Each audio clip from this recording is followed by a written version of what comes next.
ओम शांति सभी भाई बहनों को। आज प्यारे बाबा के मधुर महावाक्य हैं 14, 11, 24 प्रातः मुरली। ओम शांति। बाप दादा मधुबन। बाबा बोले, मीठे बच्चे, इन आँखों से जो कुछ दिखाई देता है, इन आँखों से जो कुछ दिखाई देता है, इसे देखते हुए भी नहीं देखो। इनसे ममत्व निकाल दो, क्योंकि इसे आग लगनी है, क्योंकि इसे आग लगनी है। प्रश्न है, ईश्वरी गवर्नमेंट का गुप्त कर्तव्य कौन सा है जिसे दुनिया नहीं जानती? ईश्वरी गवर्नमेंट का गुप्त कर्तव्य कौन सा है जिसे दुनिया नहीं जानती? उत्तर में बाबा ने बताया है, ईश्वरी गवर्नमेंट आत्माओं को पावन बनाकर देवता बनाती है। ईश्वरी गवर्नमेंट आत्माओं को पावन बनाकर देवता बनाती है। ये है बहुत गुप्त कर्तव्य जिसे मनुष्य नहीं समझते, जिसे मनुष्य नहीं समझ सकते। जब मनुष्य देवता बने तब तो नरकवासी से स्वर्गवासी बन सके। जब मनुष्य देवता बने तब तो नरकवासी से स्वर्गवासी बन सकें। मनुष्य का सारा कैरेक्टर विकारों ने बिगाड़ा है। मनुष्य का सारा कैरेक्टर विकारों ने बिगाड़ा है। अभी तुम सबको श्रेष्ठ कैरेक्टर वाला बनाने की सेवा करते हो। यही तुम्हारा मुख्य कर्तव्य है, यही तुम्हारा मुख्य कर्तव्य है। ओम शांति। जब ओम शांति कहा जाता है तो अपना स्वधर्म और अपना घर याद पड़ता है। जब ओम शांति कहा जाता है तो अपना स्वधर्म और घर याद पड़ता है। फिर घर में बैठ तो नहीं जाना। फिर बाबा कहते कि घर में बैठ तो नहीं जाना है। बाप के बच्चे बने, बाप के बच्चे बने हैं तो जरूर स्वर्ग का वर्षा भी याद पड़ेगा। ओम शांति कहने से भी सारा ज्ञान बुद्धि में आ जाता है। ओम शांति कहने से भी सारा ज्ञान बुद्धि में आ जाता है। मैं आत्मा शांत स्वरूप हूँ, मैं आत्मा शांत स्वरूप हूँ। शांति के सागर बाप का बच्चा हूँ।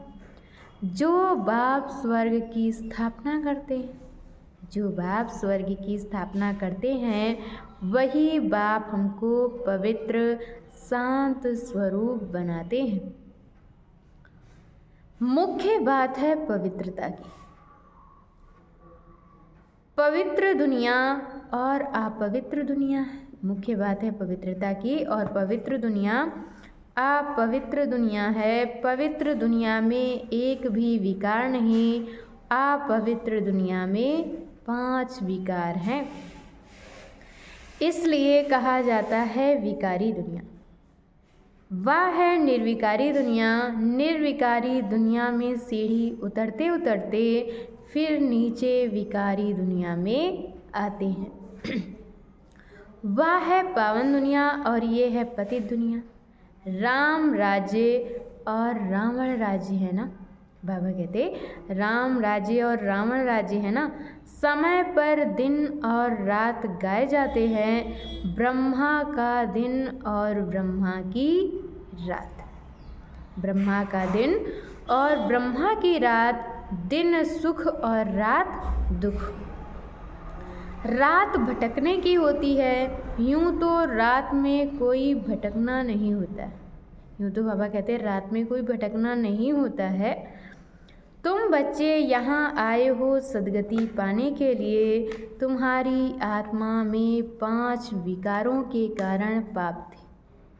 तुम्हारी आत्मा में 5 विकारों के कारण पाप थे। उनमें भी मुख्य है काम विकार, जिससे ही मनुष्य पापात्मा बनते हैं, जिससे ही मनुष्य पाप आत्मा बनते हैं। ये तो हर एक जानते हैं कि हम पतित हैं,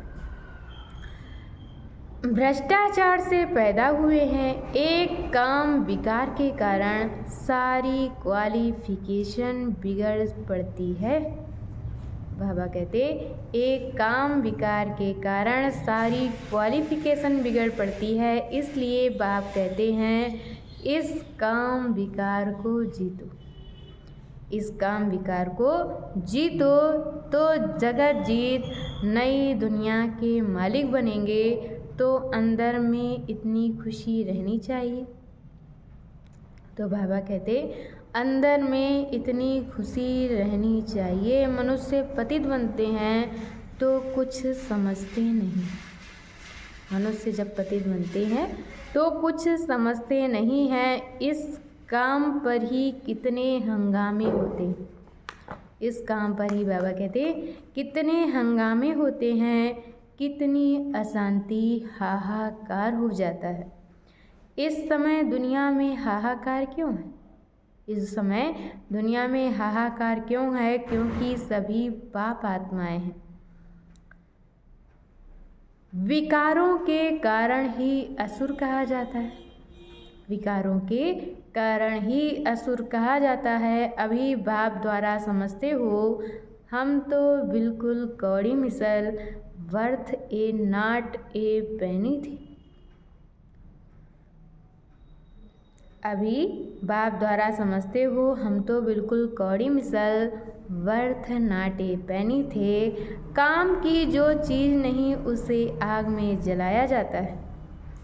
काम की जो चीज़ नहीं उसे आग में जलाया जाता है। अभी तुम बच्चे समझते हो दुनिया में कोई काम की चीज़ नहीं, सभी मनुष्य मात्र को आग लगनी है।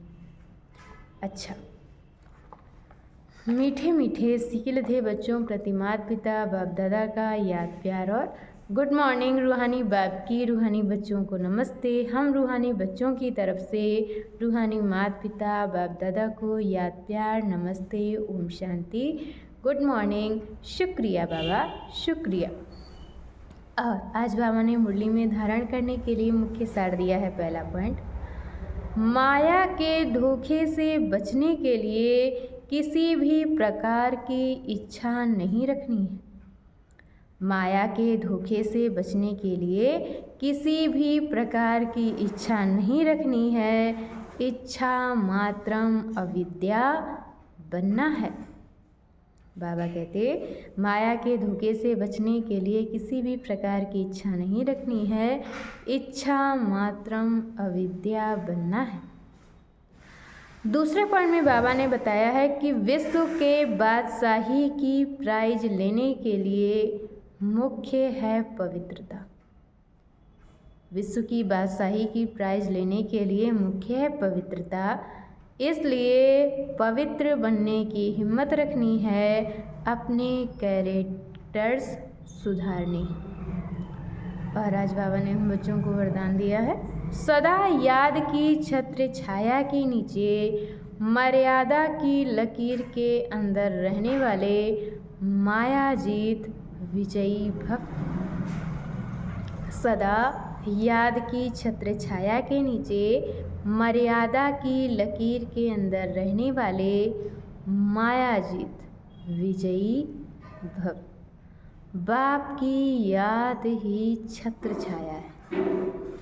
बाप की याद ही छत्र छाया है। छत्र छाया में रहना अर्थात मायाजीत विजयी बनना। छत्र छाया में रहना अर्थात मायाजीत विजयी बनना। सदा याद की छत्र छाया के नीचे और मर्यादा की लकीर के अंदर रहो तो कोई की हिम्मत नहीं अंदर आने की। बाबा कहते सदा याद की छत्र छाया के नीचे और मर्यादा की लकीर के अंदर रहो तो कोई की हिम्मत नहीं अंदर आने की। मर्यादा की लकीर से बाहर निकलते हो, मर्यादा की लकीर से बाहर निकलते हो तो माया भी अपना बनाने में होशियार है। माया भी अपना बनाने में होशियार है, लेकिन हम अनेक बार विजयी बने। विजय माला हमारा ही यादगार है। इस स्मृति से सदा समर्थ रखो। तो माया से हार हो नहीं सकती। विजयमाला हमारा ही यादगार है। इस स्मृति में सदा समर्थ रहो तो माया से हार हो नहीं सकती। और आज की मुरली का स्लोगन है, सर्व खजानों को स्वयं में समा लो तो संपन्नता का अनुभव होता रहेगा। सर्व खजानों को स्वयं में समा लो तो संपन्नता का अनुभव होता रहेगा। अच्छा, ओम शांति।